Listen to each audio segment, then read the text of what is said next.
안녕하세요. 이번 시간에는 근대 도시 대전, 대전이 도시로 발전한 과정에 대해서 알아보도록 하겠습니다. 대전은 서울에서 출발해서 부산까지 이어지는 경부선이 지나고 그리고 대전역이 생기면서 도시로 발전을 했습니다.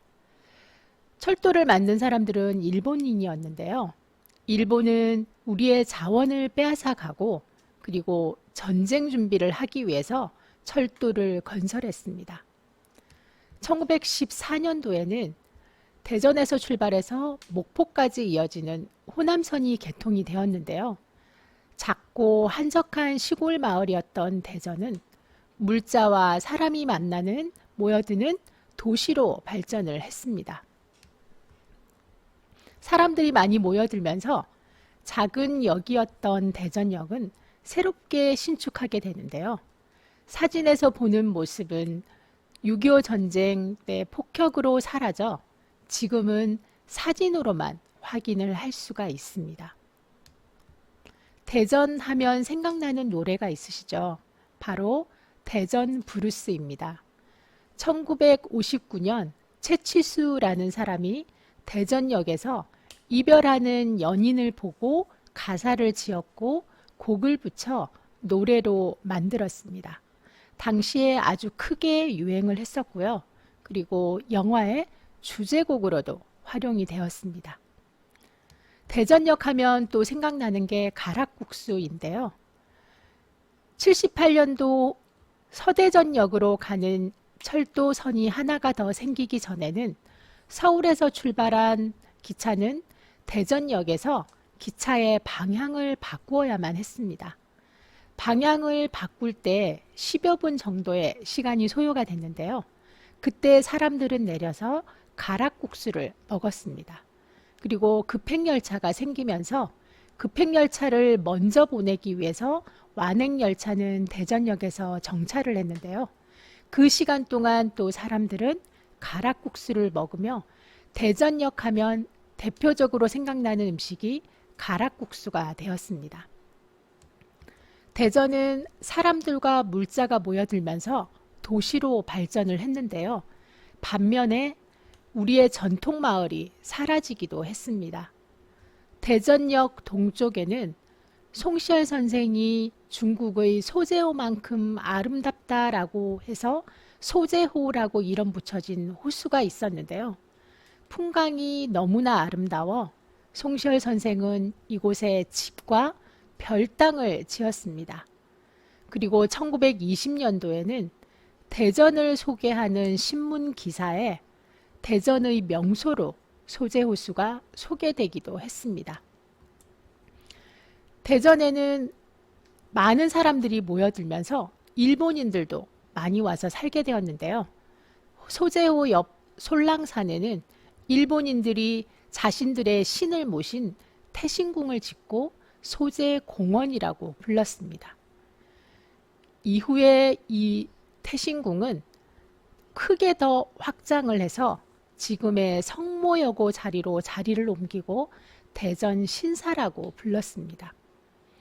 일본은 솔랑산을 헐어서 소재호를 메웁니다. 그리고 대동천을 새로 만들고 소재호가 없어진 자리에는 철도원들의 집인 관사촌을 짓게 됩니다. 소재호는 없어지고 소재동이라는 이름으로 소재호가 기억되고 있었는데요.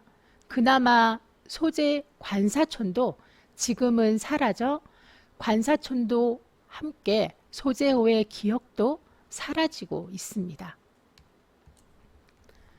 소재호 동에는 송시열 선생님의 고택이 일부 남아 있는데요. 문화재로 지정이 되어서 남아 있습니다. 그리고 별당 건물이었던 기국정은 당시에 주변에 구기자와 국화가 많다고 해서 붙여진 이름이었는데요. 호수가 사라지자 지금 우암사적공원 안으로 옮겨서 다시 복원해 두었습니다. 대전역을 중심으로 발전했던 도시는 대전천이 가까이 있자 대전천에 다리를 놓게 됩니다. 당시 이곳에는 목척 마을이 가까이 있어서 목척교라고 불리는 징검다리가 있었는데요. 일본은 이곳에 나무 다리를 만들고 대전교라고 불렀습니다. 이후에 콘크리트로 더 크게 확장을 하기도 했는데요. 나중에 광복 이후에 사라졌던 이름은 다시 목척교라는 이름을 찾게 됩니다. 1970년도 대전천위가 복개가 되면서 목척교는 다시 사라졌다가 2000년도에 대전천이 다시 복원되면서 목척교도 다시 만들어지게 되었습니다. 목척교의 모양은 특이한 모양을 하고 있는데요. 목척교 이름 유래 중에 나무자처럼 생겼다라는 그런 유래가 전합니다. 그래서 나무의 세포 모양을 본떠서 목척교를 만들었는데요. 저곳에는 과학적인 장치가 숨어 있습니다. 그래서 과학의 도시 대전과 목척교 이름의 유래가 만나 지금의 목척교의 모양을 만들었습니다. 밤에는 야간 조명이 설치가 되어서 아주 아름다운 모습을 보이고 있으며 대전을 찾는 사람들 그리고 시민들에게 명소로 활용이 되고 있습니다. 목척교가 만들어지면서 대전역에서 일직선상에 있는 곳에 충청남도 도청이 이전을 하게 됩니다. 원래 충청남도 도청은 공주에 있었는데요. 조선시대 임진왜란 이후로는 공주가 충청도를 대표하는 큰 도시였습니다. 일본은 철도를 놓으면서 역이 지나는 곳에 도청을 이전하기 위해서 계획을 세웠습니다. 하지만 공주 사람들의 반대가 너무 심해 실행에 옮기지 못하다가 1931년도 갑작스럽게 도청 이전을 발표했습니다.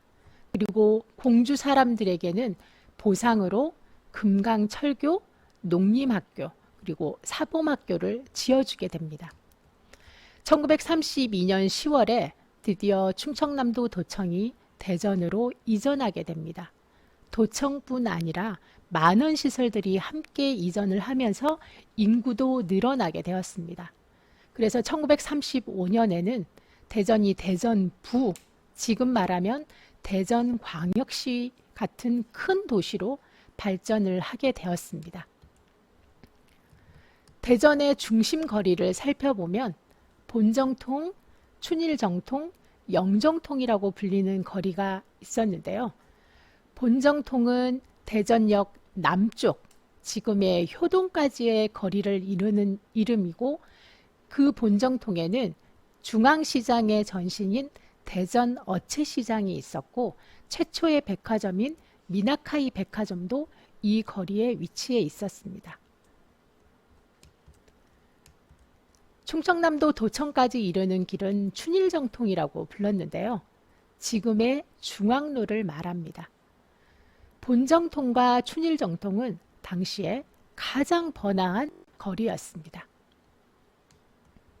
대전역 북쪽 삼성동까지는 영정통이라고 불렀고 이 거리 전체를 다 우리는 원도심이라고 지금 부르고 있습니다. 원도심은 6.25 전쟁을 겪으면서 많이 파괴가 되었습니다. 그리고 개발로 인해서도 많이 파괴가 되었는데요. 하지만 남아있는 건물이 있습니다. 그 건물들을 소개해 드리도록 하겠습니다. 먼저 충청남도 도청 본관입니다. 이곳은 2012년까지 충청남도 도청 건물로 사용을 했었고요. 지금은 전시관, 사무실, 그리고 영화나 드라마의 촬영지로 활용이 되고 있습니다.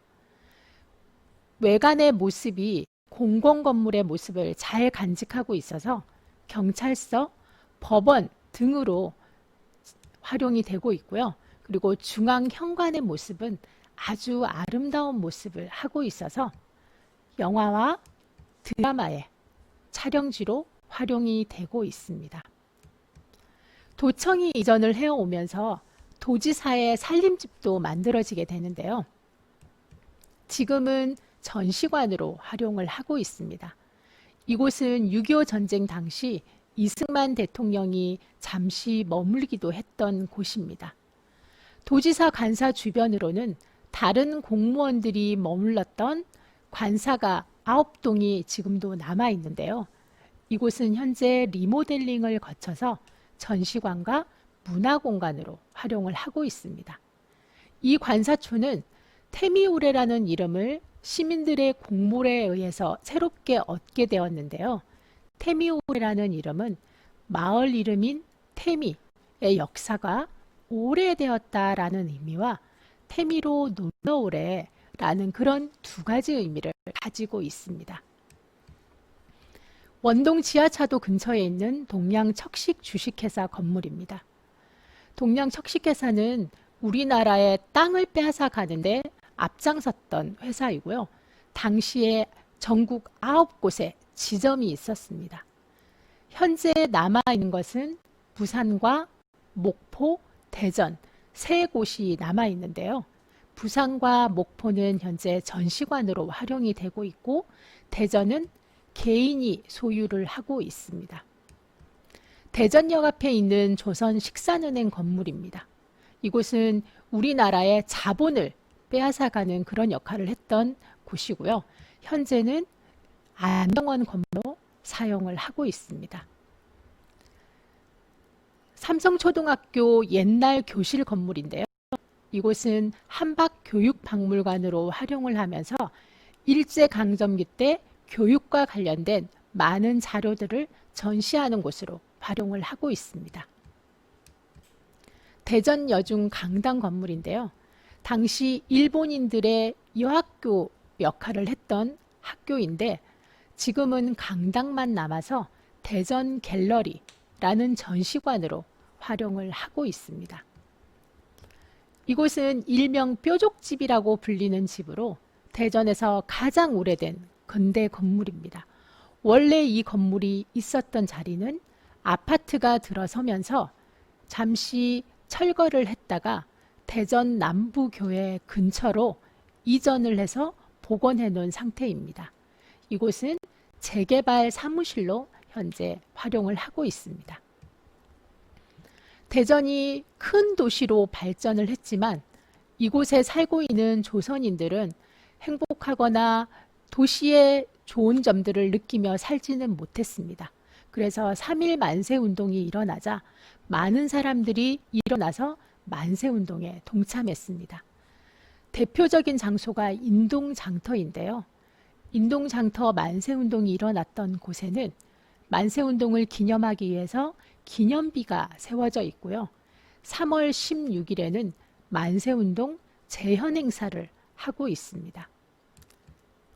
같은 날 유성장터에서도 만세운동이 일어났고 유성장터에서도 만세운동 재현행사를 하고 있습니다. 유성장터에서는 유성장이 서는 24일 또는 29일에 만세운동 재현행사를 하고 있습니다. 그 외에 회덕, 갈마, 세천, 가수원 등지에서도 만세운동이 일어나서 일본에 대해서 독립하고 싶은 마음들을 시민들은 표현을 했습니다. 만세운동에 참여한 많은 사람들이 일본 경찰에 잡히게 되고 감옥에 갇히게 되는데요. 그 사람들을 가둘 감옥이 부족하자 여기 있는 지방에 감옥을 새롭게 만들게 됩니다. 대전에도 감옥이 만들어졌습니다. 지금 현재 그 대전 형무소의 흔적은 대전 형무소 망루와 우물로 확인을 할 수가 있는데요. 중촌동 선병원 근처에 남아 있습니다. 대전 형무소에 있었던 대표적인 독립운동가로는 여운형, 안창호, 김창수 같은 독립운동가들이 있습니다. 드디어 1945년도에 우리는 광복을 맞이하게 됩니다. 대전 사람들도 광복의 기쁨을 여러 가지로 표현을 했는데요. 광복이 1년 지난 1946년 을유년에 대전역 앞에 비석을 세워서 광복을 함께 기뻐했습니다. 이 비석은 대전 시민들의 성금으로 마련이 되었다고 합니다. 현재 이 비석은 보문산 야외음악당 근처에 옮겨져 있습니다. 유성초등학교에도 해방기념비가 있는데요. 이 유성초등학교를 졸업한 졸업생들이 산에서 돌을 캐와서 해방을 기념하는 글을 새겨서 현재도 유성초등학교에 기념비가 세워져 있습니다. 유성구 세동에는 영송정이라고 하는 느티나무가 있는데요. 이 마을 청년들이 뒷산에 가서 느티나무를 캐와서 해방을 기념하며 나무를 심었다고 합니다. 이 나무는 현재 잘 자라서 마을의 쉼터 역할을 하고 있습니다. 이상으로 대전의 근대에 대한 강의를 마치도록 하겠습니다. 감사합니다.